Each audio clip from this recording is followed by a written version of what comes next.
as some commentators have said, it's the worst crisis since the end of the Cold War, or since the 1962 Cuban Missile Crisis, or even since Hitler's annexation of the Sudetenland in 1938. Well, I think it is our moral duty to stand up to Russia, and I think what is happening is equivalent to Hitler's annexation of the Sudetenland in 1938.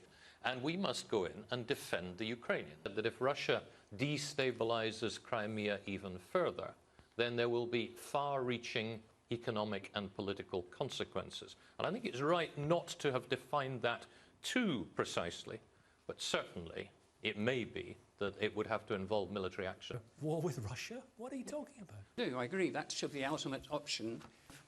Never to say that you won't use the military option, because that gives Putin an extra card to play with. Yeah. Well, some support. So it's Jeremy Corbyn MP. This is pretty worrying stuff, isn't it? But well, then we have a man who has basically breached international treaties and has moved into another country. Well, what my colleagues there were saying seems to me like a recipe for war and incredibly dangerous. I am not supportive of...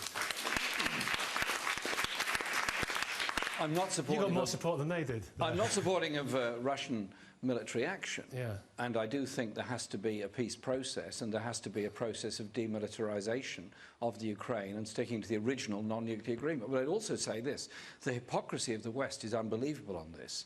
Where was the legality in the war in Iraq? Where was the legality of so many of the other interventions that have been made elsewhere? And if one reads very carefully what all the Ukrainian forces are saying, yes, there is a very nasty far-right force in Ukraine at the present time, which is part of the government. There is also a more liberal grouping in the Ukraine. There is also a very large Russian grouping in the Ukraine who obviously have some loyalties towards Russia. Does the Ukraine break up? That's a matter for the Ukrainian people. But the idea that we should move the whole thing in rhetoric towards some kind of military war against Russia seems to me an absolute disaster. I think we are indeed in a potential pre-war situation. It's not just about Crimea, there's a threat to European security in general.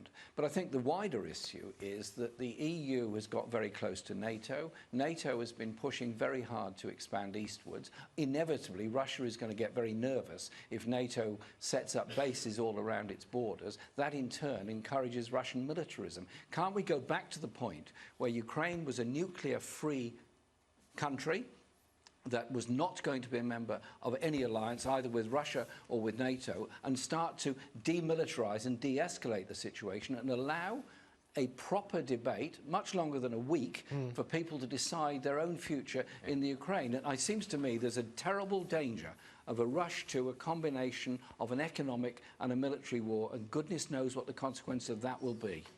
Goodness knows.